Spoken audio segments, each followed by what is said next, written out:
Hello, friends. This is Dave Hurwitz, executive editor at ClassicsToday.com, here with a marvelous release of two classic political, whatever that means, film scores by Silvestre Revueltas and Aaron Copland. We get Redes, or Nets, and The City, or La Ciudad, just the city, you know.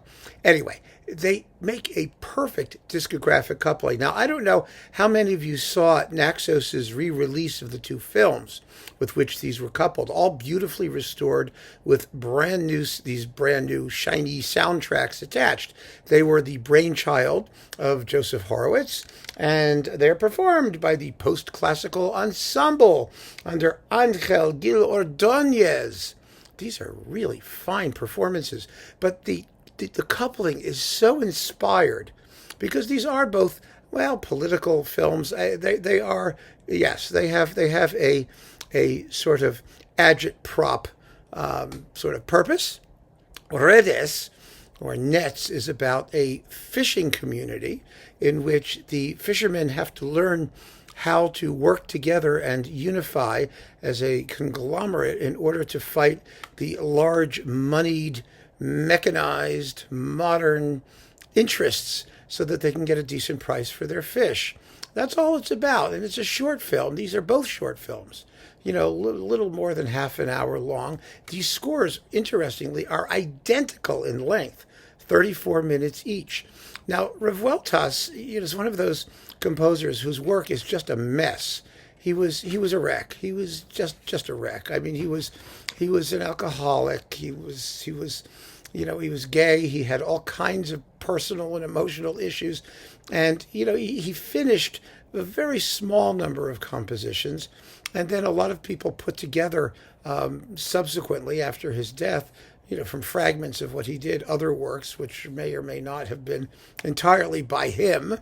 But he was a genius. I mean, he was one of those original sort of primitive geniuses who embodied the melos of Mexican folk music in a way that was not so polished and stylized and warmed over and westernized. And for that reason, he's considered one of the great Mexican composers and a true musical original. And this is like one of his largest works because he actually wrote the music for this whole thing. And he did arrange a suite, or a suite was arranged from the film score, which is how the work has been best known.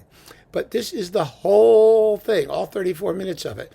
Now, the subject matter is rather glum. I mean, it really is. It has a hopeful ending, but it's about real working class people being abused and oppressed. And as a subplot, one of the head fishermen has a young boy who's mortally ill and who dies at the end. It's very sad. So the film is actually, the score is very dark. It's a very dark and often very slow and very moody and brooding piece. And so, you're not going to find all of the sort of ha-ha mariachi stuff that you expect in perhaps some Mexican film extravaganza. It isn't that. It's an intimate, very passionate plea for workers' rights, essentially. That's what it is. There is one sort of happy, festive moment when they all go out fishing and you hear the recognizable sort of Mexican popular street music type stuff. But I want to play you a little excerpt from the end, the very end, which is when all the fishermen unify and go out to sea together and start rowing towards the city. And that's how the film ends. And Revueltas has this marvelously evocative way of depicting these fishermen rowing in their boats as a group in just greater and greater numbers. It's the end of the whole film, and I'm going to play it for you now. It's just a wonderful, wonderful illustration of what's happening on the screen. But like I said, it's not voluptuous. It's not corn gold. It's totally, totally different. It's gritty, and it's dark, and it's marvelous. So here is the post-classical ensemble under Angel Gil Ordóñez in Redes, Nets by Revueltas.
it's quite haunting and very powerful music. That Revueltas manages to summon with rather restrained use of resources.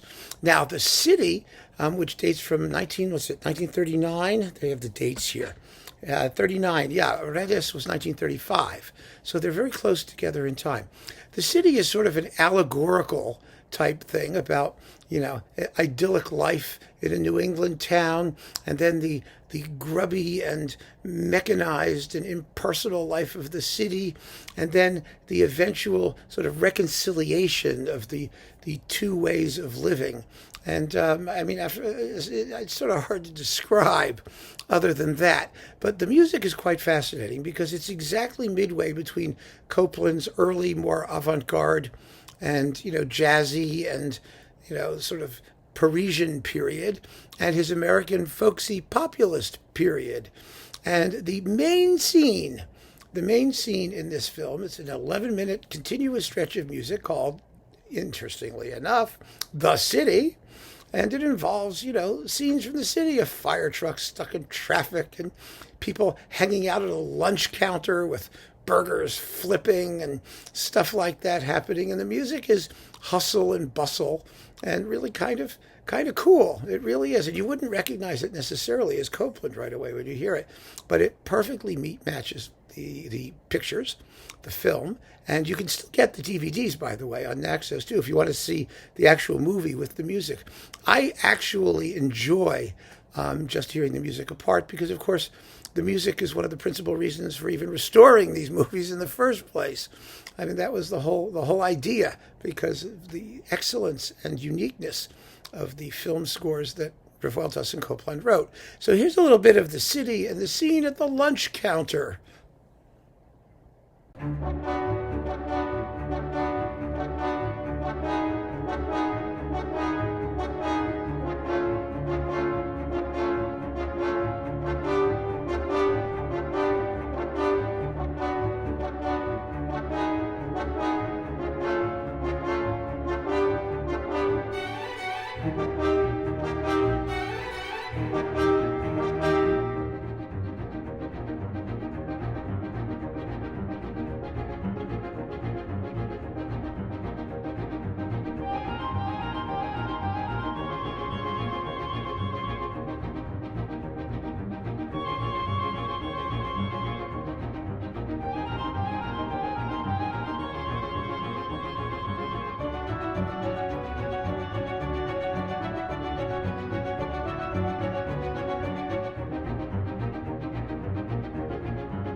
Now, some of this music Copland reused in his music for movies.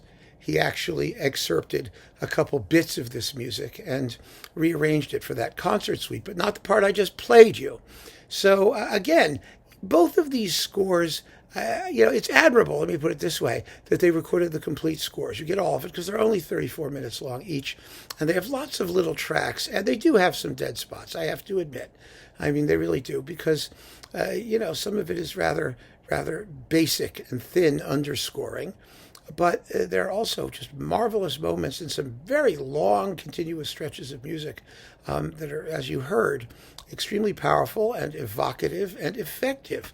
And so if you're collecting film scores, this new release is really a find. It really is, particularly given the reputation of the composers. I mean, my goodness, Copland didn't write that much movie music. Revueltas, oh my goodness, who knows? Who knows? His most famous film score is La Noche de los Mayas, the Night of the Mayas, which is not even really by Revueltas at all. It was all arranged from things that he did much, much later into a big concert work, but he had no hand in it. So this is really an essential disc for musical and filmographic, cinematographic, whatever you want to call it, filmacious reasons. An important and wonderful release, like I said, the brainchild of Joe Horowitz with the post-classical ensemble and Angel Gil Ordóñez. Marvelous stuff. So film music collectors and Copland people and Revueltas people, it's going to be essential. Keep on listening, folks. Thanks for joining me. Take care.